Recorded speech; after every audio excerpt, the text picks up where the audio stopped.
Tonight, President Trump parroting Russian propaganda as he falsely accuses Ukraine of starting the war, which began almost 3 years ago when Vladimir Putin's troops invaded Ukraine. I want to bring in our chief national affairs correspondent, Jeff Zeleny. He's traveling with the president in Florida. So, Jeff, what exactly did President Trump say? Well, if it was some of the sharpest criticism we have heard directed from the Trump administration, or in fact any American president at the Ukrainian President Volodymyr Zelensky, of course, this is coming on a day when the U.S. and Russia were meeting to talk about the very fate of Ukraine. Zelensky did not have a seat at the table. But the president was asked specifically about that just a short time ago at his Mar-a-Lago resort. He fired back at Zelensky, suggesting that he could have stopped the war 3 years ago. I think I have the power to end this war, and I think it's going very well. But today I heard, oh, well, we weren't invited. Well, you've been there for 3 years. You should have ended it 3 years. You should have never started it. You could have made a deal. You could have made a deal. You should have never started, of course. Well, that is not just a misstatement of history, of course.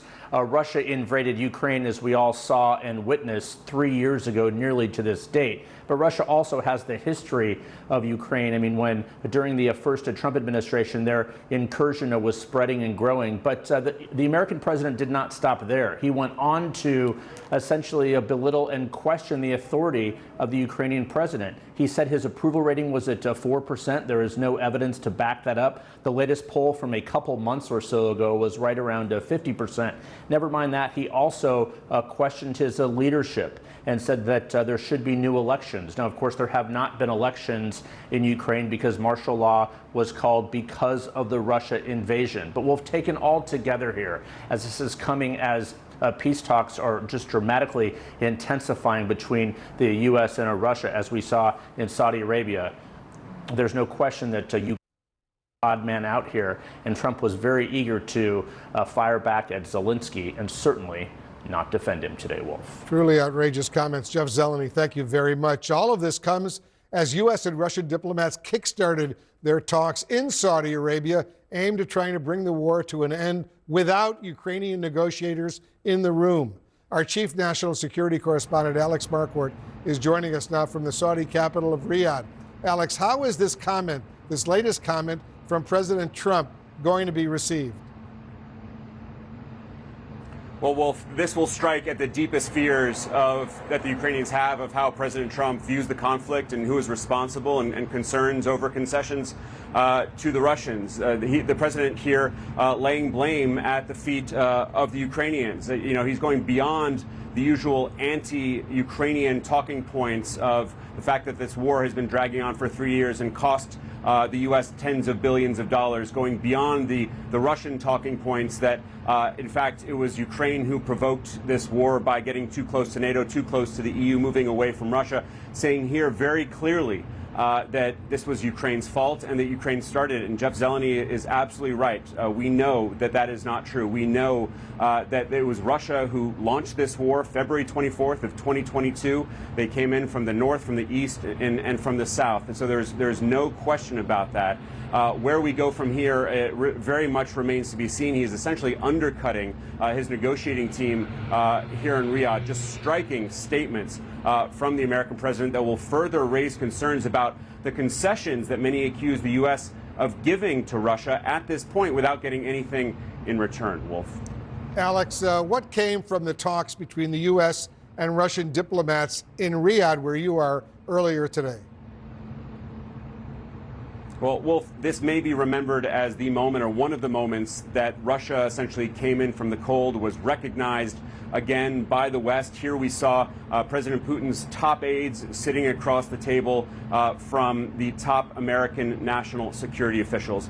The American delegation tried to downplay the fact that the Ukrainians were not there, that the Europeans were not there, downplay the fact that they were just meeting directly with the Russians by saying that you have to meet with adversaries in order to get to a peace deal, arguing that this was just the first step in a very long process.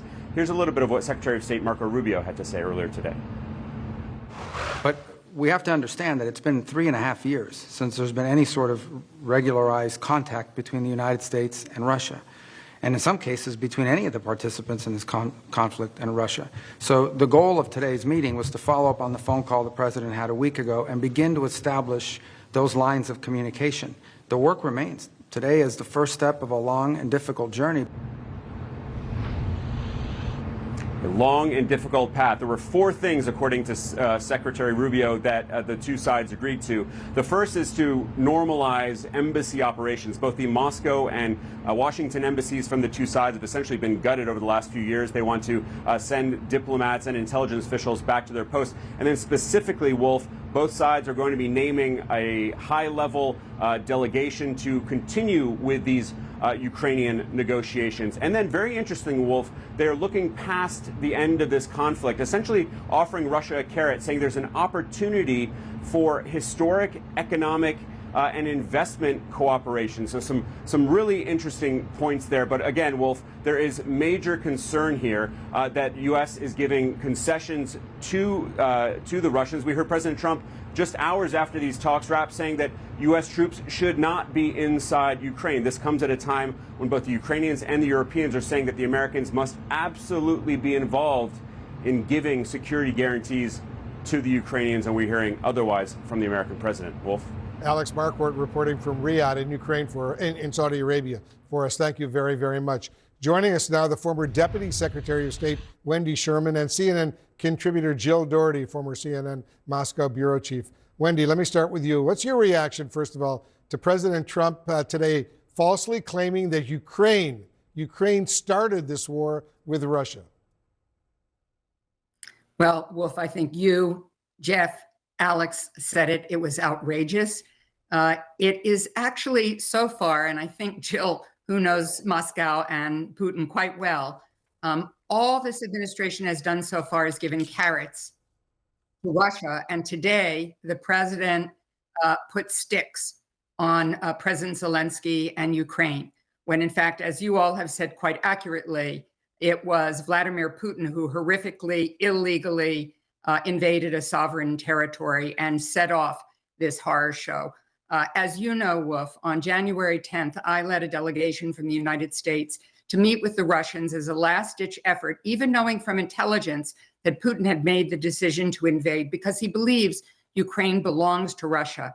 And so when you hear Senator Wicker say today that he believes that you can't trust Putin, he is actually echoing something that then Senator Rubio said a couple of years ago when he said Putin was a liar and you couldn't trust him.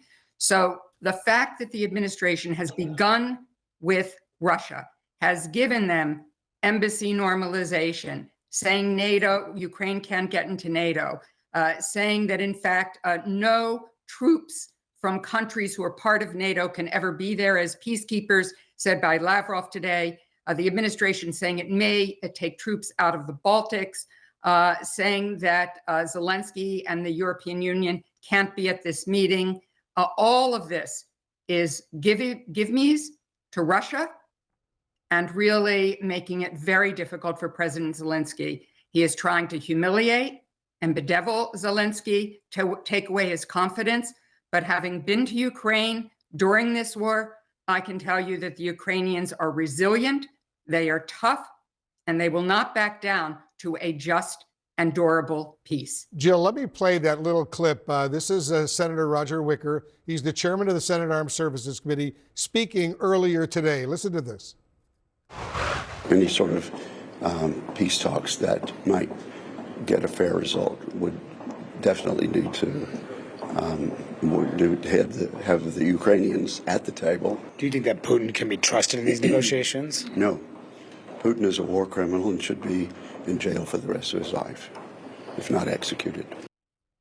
Pretty strong words. Putin should be in jail for the rest of his life, if not executed. Jill, pretty stunning comments from this Republican senator. They are, but he's technically correct. Vladimir Putin is a war criminal, according to the International Criminal Court, the ICC. Now, neither Russia nor the United States is a member of the ICC, but technically there is a warrant for the arrest of Vladimir Putin. So I think the senator is absolutely correct.